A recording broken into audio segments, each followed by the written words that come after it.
Good morning. It's Josh here with the Partridge Group podcast, and I actually get the pleasure of interviewing one of my good buddies, Appreciate it. um, Luis Lovato from UPD.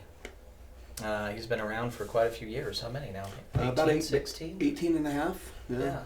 I like to lie and say I'm closer to that 19 mark, but it's closer to 18 and a half.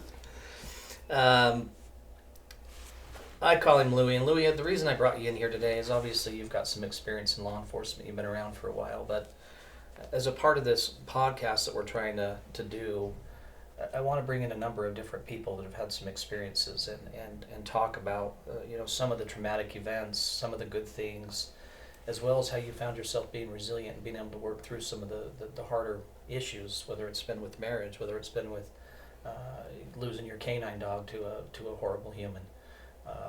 How you were able to get through some of this, and just kind of your overall experiences about, what is it like being a cop in these day and ages? How do you feel? I mean, what's happening out there? Well, I think, especially in today's world, 2021, probably harder than it's ever been. But as you know, being retired, the employment, the lifestyle of a police officer, very, very hard on marriages. I've divorced twice. Okay. On my third wife. Third time's the Third time's a charm. Third time's a charm. But make no mistake about it. The shift work, the long hours, the things you see, the things that most cops bottle up, that turn into drinking problems or sure. other things like that. It's a relationship destroyer, for sure. When I'm glad that you bring that up, and that's another reason we're doing this is because we need to normalize mental health. I mean, it's okay to not be okay. It's okay to have problems. It's okay to have concerns. It's okay to feel terrible, sad, angry, irritable, upset, and mad, and it's okay to be happy. Sure. And I think we have to normalize some of these feelings that are associated with not just police work, but fire service, with medical personnel, with nurses, doctors. I mean, we all do the same thing: long hours, hard shifts. Yeah. And I want it to be, a gateway that people can see that coming into this office, as pretty as it is, decorated by my wife, we can get some shit done here. Sure. We can tear you down. We can build you up, give you some skills, and put you out on the road healthy. And I want to take you back to I know that you had some hardships in law enforcement and some of your marriages. I want to take you back to the time that you lost your dog. I know that was a difficult moment. It was hard. It was sad. Mm-hmm. And I want you to just kind of talk through that process and how did you get over it? What resilient skills did you put in place to help yourself? So do you want me to tell the story first? Or tell us a little okay, bit so the night of April 27th, 2016, me and some detectives, I was in the K-9 unit at the time, were looking for Shane Anderson. He was wanted on a couple warrants. Had really no violent history or anything like that. It was nothing that would suggest call out the SWAT team or calling all guys type thing. The detectives had nailed him down to a residence. We'd got everybody out of the residence, and the last kid that came out said, "There's a BB gun in there, but there's no other weapons." So we gave Shane plenty of opportunity to come out. We ended up deploying Aldo into the house. We knew he was confined to the basement, so we sent Aldo down into the basement. I followed Aldo down. We cleared a little small washroom, water heater room type thing, furnace room, and then we moved into a bedroom. And Aldo jumped up onto the bed, and he got really high-headed. So in the canine world, we know, okay, he's in odor, and so I'm kind of in the doorway. Giving you some sort of indication. I'm like, he's in here. It's a matter of time till we find him. And Aldo jumped down on the other side of the bed between the wall, and I was expecting to hear some screaming. I was like, he's right there. And he wasn't there. Aldo kind of jumped back up, and then he dove into the closet, which was right next to me. Couldn't have been a foot and a half away from me. Okay. And he went in and he bit through some clothing, and I could see he moved a little bit of clothes, and he bit through the clothing, and I'm like, okay, that's it. So I stepped around the corner. We call it setting the bite. I pulled back a little bit and then gave him time to dig in deeper. And as I was pulling back, I heard pop. And in my brain, I thought, that is very bizarre for balloons to be under all these clothes. Sure. Like, why would there be balloons under the clothes? Pop, pop, and Aldo comes off, and in that split second, he comes off, and I'm falling back because I was pulling. Sure. I realize what's going on. So I start yelling, shots fired. I lose Aldo when I fall. And then we had 3 of our officers return fire, 3 different calibers gun, and I distinctly remember each different caliber going off. Long story short, I sit up, Aldo comes, I grab him by his harness, and we're evacing. And, one guy's holding cover, I'm kind of coming up the stairs with Aldo, and I remember seeing one of my good friends at the top of the stairs, and Aldo was a pretty nasty dog. I had some reputation for biting everything and everybody, including myself. And I remember putting my hand on the side of his head to keep him from biting my buddy as I walked by, and his head was down. And that's the first time I went, okay, something bad's happened here. Yeah. Got him out into the road. He had taken a gunshot through his neck. And then when the autopsy showed, or whatever they call it for dogs, it had actually traveled down his spine and settled in his hip. They said if they'd have shot him at the vet, there's nothing they could have done for him. Sure. So when I got him out, he lived for 15 seconds, maybe in the middle of the road. We ended up calling out our SWAT team. One of the returning officers that had returned fire actually ended up hitting Shane Anderson. He was alive when the SWAT team got there. After they did their deal, he was in the hospital. I think his family turned him off like the following Monday. I think this was like a Thursday night. So, my dog was the first one in the history of the department that this had ever happened to. Okay. So, nobody knew kind of what to do. You know what I mean? It was kind of like brand new territory. In this lonely, abandoned world that nobody. Yeah. Like, how do we help this guy? Exactly. For me, it was more my family Yeah. than me. I struggled, right? But like my family struggled. And I had, some very, the high admin in my department did a good job of trying to do everything they could. Yeah. The second tier admin, like my division admin, in my opinion, failed. They failed. They gave me a $20 gift card to Megaplex, and I'm like, so me and my wife go to a movie? Like, what about our kids? Do our kids not get to go to a movie? As dumb as it sounds, but I'm like, okay, like $20, and so they had let me, obviously, law enforcement shooters go admin leave, right? Yeah. But because I wasn't a shooter, they gave me a week off, right? Just kind of regular duty, wink, wink. Sure. But it was right when the Doug Barney Memorial was going up at the Capitol. So the sheriff came and he said, hey, I don't want to be rude. Like, can we postpone Aldo's funeral for the Doug Barney thing? And I said, buddy, humans and dogs, apples and oranges, do the Doug Barney thing. Absolutely 100% understand. And then we do the funeral, and everybody, again, we didn't know what the hell we're doing. Sure. We did the best job we could. But by that time, I had family flying in, and I said, hey, can I, get some more time to be with my family that's flying in for the funeral type thing? And I was told, well, you'll have to use sick time. And I was like, that's kind of fucked up. That's kind of fucked up. I postponed this, for the right reason. I have no qualms about postponing it. I'm like, that's fucked up. Now I got to use sick time.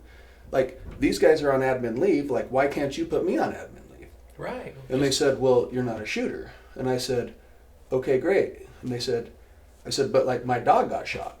And they said, well, if your kid would have got shot, we'd have given you 40 hours. And we gave you that. Yeah, and I'm like, kid. He's my family member. I'm like, come on. Come on. So we did the deal. At that time, I wasn't sure, do I get to stay in K-9? Am I now going out to patrol? I didn't know what my career future held, and I wanted to stay in dogs. Yeah. But no one had come to me and said whatever you want to do, you want to go be a detective, you want to go to patrol, like whatever. Like nobody told me anything. And then finally they told me, okay, great, you can get back into canine. So I said, outstanding.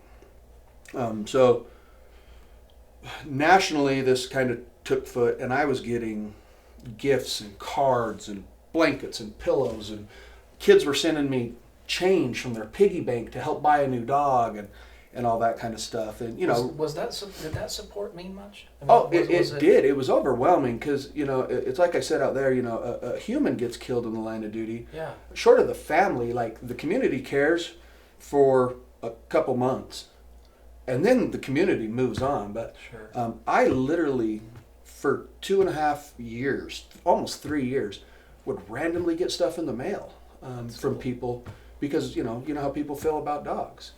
Well, and then the other part of that too is I think we get hammered on ourselves that not a lot of people support law enforcement, but in all reality, I think there's more support for police than we really want to give ourselves recognition for, which goes to support some of that. Yeah, I agree. And in today's society, I think, people think more people hate the police. I think that's utter bullshit. I think the same amount of people hate us as they hated us in 1999, but because of today's world, they feel like they have a voice to put their hand in a police officer's face and say fuck you, or put their camera in our face and then put it on social media and that kind of stuff. So I don't think that there's not support. Yeah, for sure. So $20 here, $50 here, hey, we want to help buy a dog. And this gentleman got a hold of me and he said, hey, I want to buy you a dog. And at that point I was kind of like, hey, I'm kind of tired of do you have any idea what a police dog costs? And so I was kind of frank with him and I just said, hey, I really appreciate that. I said, but police dogs are much more expensive than people think. And he says, I've bought, I think, 20 or 30 dogs around the nation for police departments. He says, I want to pay for your dog. He says, just contact this guy and work with him and I'll take care of it. So I got my second dog, Vigo, which was a great little dog. I chose, Aldo was a Malinois, I chose Vigo. He was a shepherd. I kind of wanted to change pace. Yeah, for sure. Good little dog. He needed some development for sure, but he was such a good Band-Aid for the family. Like, especially my wife. Like, just such a good Band-Aid. And I started working him, and what I didn't realize is what was going on in my grape, my PTSD, that I would have told you 1,000 times over. I don't have that, bro. Yeah, you don't have a problem. Like that's for those other guys. Like, I'm a tough son of a bitch. Yeah. I do not have that. And mine would manifest itself very, very strangely. Like, we'd go out and have some drinks, say, on 10 different occasions. No problems at all. We could talk about police work. We could talk about dogs. We could talk about whatever. And that 11th time, for some random reason, not talking about anything, something in my mind would click and I would start crying and get emotional and stuff like that. And I can't tell you what the trigger was. But that's how mine kind of manifested itself. And it kept going for a little while. And then when I got promoted and moved out of dogs, I kind of never had that problem since. Now I know it's still there. Yeah. Because now I admit I have it. And maybe that's part of why it doesn't manifest itself and come out outwardly. But for me, it was still being in that canine world that somewhere that was not sitting well based on my experience. Well, I appreciate you sharing that. I know it's kind of uncomfortable and it brings back some pretty raw emotion. Sure. One thing I want to add, two things. How did your peers get involved? Was there any significance with other officers, with other peers, your own peers lifting you up when Aldo passed away? Was there anything that was supportive from the agency, or how did you view your peers? Was it helpful? Yeah, I mean there was a lot of support from officers and that kind of stuff, and like I said, I'm not here to put the mouth on the admin. I think they tried, but again, we were trailblazing. Like, this was the first dog in the history of the department. We had no idea what the hell we were doing, and there were some failures there. Sure. My buddy, it was actually, we kind of took turns deploying, right? And he was working with a dinged up thumb, and he had said, hey, this is your deployment. Do you mind taking this deployment when Aldo got shot? So he harbors to this day a bunch of guilt because he thinks he made me deploy, and which is not, he was my sergeant, but we had a relationship like, if I was in the mood to talk shit, I'd been like, it's your thumb, go. You know what I mean? But I was always looking for deployments. Yeah, looking for opportunities. So, I think as supportive as he was, it was always, I feel guilty, it's my fault. You know what I mean? And that kind of stuff. Ironically, in 17, his dog gets killed. Yeah. And then in, what was it, I think 20, Ben Ricks's dog gets killed. So 3 really, really tight buddies, all kind of with the same thing. And I dare you to try and find 3 dudes from essentially the same agency that have had their dogs killed. Like LAPD doesn't have that happen. NYPD doesn't have that happen. The big boys of the nation don't have that happen. Yeah. And the only comfort in it is we didn't do anything wrong. We would have all deployed on those same things. I was going to ask you, are you comfortable with the decision that was made? It 100%, hasn't caused you any grief, 100%. hasn't caused you any concern. It was Nope. That was the decision. That's what the Aldo's job was. That was what it was for. And unfortunately, he lost his life doing it. Yeah. They say in the canine world, pause before boots. And I would never say sacrifice a dog, right? But that's actually their job, is to make it safer for us. And there's no doubt Aldo took my bullet. There's no doubt that Dingo saved, some task force guys' lives. There's no doubt that Hondo saved Ben Ricks's life. It sucks, but sometimes this job sucks. Like, sometimes you got to do scary shit. It's dangerous shit, because, like, that's our job. Like, who else is going to do it? Like, the person at the convenience store? So...